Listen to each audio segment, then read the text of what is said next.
Se les hacen conocidos los nombres de Timely Comics o Action Comics porque si ustedes son fans de los superhéroes, deben saber que estos eran los nombres antiguos de los hoy emporios DC y Marvel, quienes crearon a superhéroes como Superman o el Capitán América, y que comenzaron a finales de los años 30. Y para hablar más sobre este gran tema que es Había una vez los superhéroes en la serie El Mundo Real, está con nosotros un especialista en el tema. Él es Héctor Padilla, quien es locutor y guionista y especializado en contenido de entretenimiento como cómics, películas, series y videojuegos. Muchas gracias, Héctor, por estar con nosotros. Gracias a ti. Saludos a todos. Gracias. Bueno, pues yo los dejo. Espero que disfruten mucho de este capítulo de superhéroes. Recuerden seguirnos con el hashtag JovenSTVUNAM. Regresamos. Gracias por continuar con nosotros. Yo sé que disfrutaron mucho de este capítulo 1 de la serie llamada El Mundo Real, Superhéroes, y bueno, espero que continúen con nosotros porque vamos a hablar más sobre este gran tema. Está con nosotros un invitado que es especialista en series, videojuegos y también principalmente en cómics. Bueno, él es Héctor Padilla. Muchas gracias, Héctor, por estar con nosotros. Gracias de nuevo. Bueno, pues ya vimos este capítulo sobre superhéroes, el inicio que es a través de los cómics, pero bueno, ¿cuál es el impacto social principalmente que se ha venido manejando a partir de ese momento? Pues lo que para muchos dicen que es una moda, creo que más bien ya ha llegado para quedarse, ¿no? No es tampoco que es la primera vez que estén haciendo series y películas y videojuegos basadas en superhéroes, pero claro, el boom que ha tenido pues en los últimos ya 17 años ya es innegable, ¿no? O sea, yo creo que ya más allá de una moda, pues creo que incluso algunos lo consideraron un género, yo no lo consideré un género, ¿no? A final de cuentas puede haber dentro del los mismos superhéroes como es en los cómics, puede haber terror, puede haber comedia, puede haber aventuras, entonces, sin embargo, pues bueno, ha impactado pues en que todo el mundo está buscando esas historias. Ahora, ¿dónde más le busco? ¿Dónde más le rasco? Porque cuando parece que ya se agotaron todos los personajes o todas las sagas, siempre encuentran nuevas maneras de presentarlas, ¿no? Sí, y bueno, también es bien importante mencionarlo porque surgen en una época, en una crisis, entonces a partir de esto se vuelven emblemáticos para las personas o una inspiración. También se comentaba que era más allá de toda la historia y de que tenían superpoderes, pues eran personas que inspiraban. Entonces, ¿eso sigue presente? ¿Eso cómo se ha ido desarrollando a lo largo de estos años? Sí, desde siempre, o sea, la primera portada en la cual aparece el Capitán América aparece golpeando a Hitler, ¿no? Años después, la caricatura de Superman ayuda un poquito a bajarle el control y el poder que tenía el Ku Klux Klan, ¿no? Entonces, sí, siempre han estado, no solo de manera figurativa, sino que también, por supuesto, que permean, ¿no? O sea, se salen de la pantalla, se salen del cómic para ayudar a la gente a buscar inspiración, a buscar nuevas maneras de contar historias que de cierta manera pues afecten de manera positiva pues a los jóvenes, ni siquiera diría a los niños, sino más bien a los jóvenes que están en la adolescencia y en ese momento están pues en la etapa fuerte de lo que va a formar tu carácter el resto de tu vida, pues ahí es donde impactan de manera positiva. No es mucho más, creo que el bien que han hecho los cómics, ya sabes, de repente llegan estos locos y tontos a querer decir, no, es que son muy violentos, como han atacado los videojuegos desde que se crean los videojuegos y demás, pero no, creo que el impacto es mucho más padre ver a un niño con una playera de Spider-Man, ¿no? Y que de cierta manera se le inculque desde ese momento y ya en la adolescencia entienda qué es el bien y el mal, pues eso está bien padre y creo que sí ayuda mucho para formar el carácter. Sin embargo, pues hubo una época donde fue un poco oscura en cuanto a los cómics, sí, porque precisamente se tachaba como violento, como generación de pues esta lucha con que no está bien lo que les están inculcando principalmente a los niños. Y después, con el resurgimiento, por así decirlo, de los cómics, se humanizan un poco a los superhéroes, en la parte de que, bueno, también sufren de cosas, de enfermedades, fuera de que son o tienen superpoderes.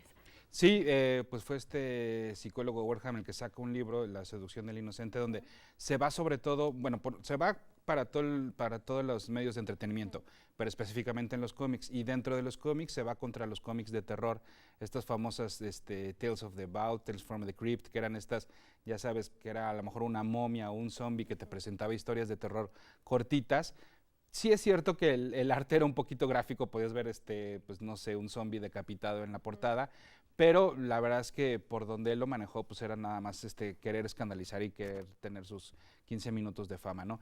Pero sí afectó muchísimo a la industria, tan es así que la industria se protege, dice, bueno, nosotros vamos a crear nuestra propia alianza donde tengamos un sellito que se llama el Comic Code, que es el que le ponían en la portada como para asegurar que ese cómic estaba pues revisado, ¿no? Por padres de familia, por demás asociaciones y demás. Y en efecto, pues le bajan un poquito la intensidad a todos los superhéroes. Superman se convierte en un tipo que ayuda a los bomberos o Batman a los policías, ¿no? Los ves ahí pues hasta medio infantiles, medio ñoños, pero ya después, pues como en todo, ¿no? Es un ciclo que termina y luego vuelve este resurgimiento. Y también platicábamos un poquito sobre el amarillismo. De ahí surge el amarillismo. ¿Cómo nos puedes explicar en qué momento en los cómics y principalmente si es de los superhéroes donde nace esta parte? No, es mucho más para atrás, cuando de hecho todavía la palabra cómic no estaba, pues, y ni siquiera el formato estaba establecido. Por ahí uno de los primeros personajes que surgen, pero de la tira cómica, ¿no? De la de los periódicos, era el Yellow Kid. Entonces, entre ese personaje y que había una pelea ahí entre algunos periódicos en Estados Unidos para ver quién era más sensacionalista y para ello usaban tinta amarilla, pues entonces de ahí surge con esta mezcla del Yellow Kid, que era se publicaba en estos periódicos que traían esta ondita de publicar con tinta amarilla, entonces de ahí surge el término amarillismo. Okay, bueno, y también eso lo seguimos viendo en el presente en muchos periódicos, claro, sí, obviamente, sí, sí. Pero bueno, y por ejemplo, comparando un poquito en la actualidad los superhéroes a la forma en la que iniciaron, ¿cuáles serían las principales características que, bueno, por ejemplo, las nuevas generaciones no lo saben? Creo que hoy más allá, cuando surgen, pues creo que a lo que todos nos llamaba la atención eran los superpoderes, ¿no? Este es muy rápido, este escala paredes y demás. Y entonces, cómo a partir de eso se creaban sus aventuras, ¿no? Cómo iba a resolver enfrentarse a este villano si este villano es de agua y entonces impide que se prenda fuego, ¿no? Hoy ya no es eso, porque al final de cuentas, pues ya todos los superpoderes ya los vimos, ¿no? Ya vimos 7000 veces al tipo que puede controlar el fuego, ¿no? Entonces hoy es más de los personajes, de su personalidad, de su carácter, de cómo lo ve el mundo, ¿no? O sea, por qué llega un tipo que se puede prender en llamas y salva al mundo. ¿Y qué hace el policía, no? El policía, ¿en dónde queda en la sociedad, no? O sea, ¿cuál es su labor ahora? ¿Cómo lo ven los medios, no? O sea, los medios cómo lo van a tratar, lo van a atacar, lo van a adoptar, lo van a volver una figura, lo van a volver una estrella de un reality show, ¿no? Creo que más allá de esas aventuras que era, pues la aventura del mes, ¿no? Que era me voy, me enfrento al villano, lo detengo y ya, ahora se extienden mucho más, inclusive en formato, ¿no? En formato, una historia de estas ahora te la cuentan en 5 o 6 números.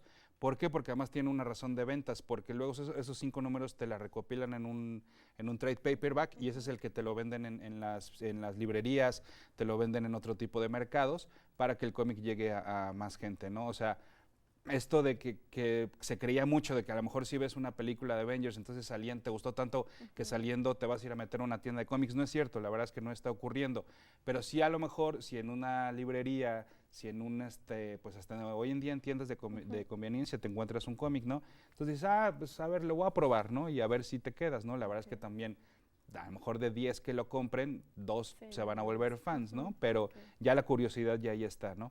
Entonces, por eso ahora se cuentan esas historias tan largas, tan profundas. La verdad es que me acuerdo perfecto cuando salió la primera película de Avengers. En ese momento el cómic de Avengers estaba bien complicado, no estaba nada accesible porque las historias ya son demasiado complejas, ¿no?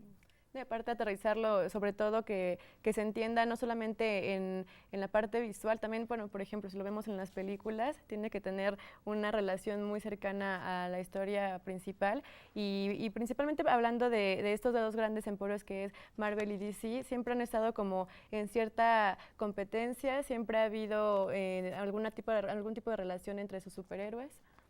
En algún momento sí, en algún momento se conocieron, el primero que fue Superman y Spider-Man, después Batman y Hulk, luego los Jóvenes Titanes y los X-Men.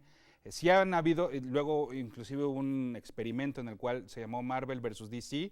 La gente votaba por quién ganaba, quién quería que ganara, o sea, te ponían 5 batallas principales y por ejemplo Tormenta de los X-Men contra Wonder Woman.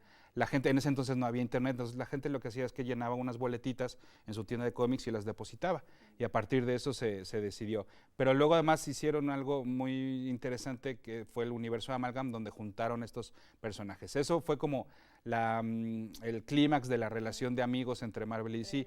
La verdad es que desde hace ya tiempo que cambiaron las cosas en Marvel, dijeron, no, pues a ver, la competencia es sana, y si bien obviamente los autores y los escritores y los dibujantes, tú los ves en Twitter echando relajo entre ellos, pero como empresas, sí, no, ahorita ya no, no hay ningún tipo de relación. Ok, y bueno, para cerrar el programa, ¿qué va a pasar en un futuro con estas grandes películas de superhéroes, con los cómics? ¿Qué es lo que de alguna manera no se debe de perder?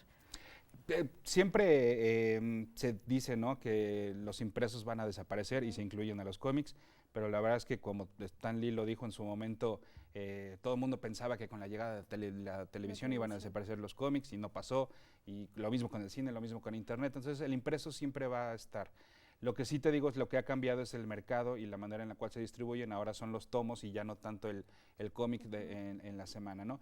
Y en el cine y en los medios, pues yo creo que va a llegar un momento en que se va a contraer un poquito, pero ahí vamos a estar, ¿no? O sea, en estos años, desde el 2000, que comienza con la película de X-Men y demás, hemos tenido un montón de Batmans, hemos tenido un montón de Hombre Araña, entonces yo creo que hasta que no, de plano, nadie vaya a la sala, esto no va a parar. Se va a acabar. Sí, exacto. Bueno, pues muchas gracias, Francisco, por haber estado con nosotros y enriquecernos un poquito más con esta gran serie que es el mundo real superhéroes. De nada. Gracias. Bueno, pues espero que les haya gustado el programa del día de hoy. Recuerden seguir nuestras redes sociales con el hashtag #JovenesTVUNAM y también seguir esta serie con mi compañera Belén Álvarez. Yo soy Paulina Gómez y recuerda que si vas a mirar, que sea a través de TV UNAM. Adiós.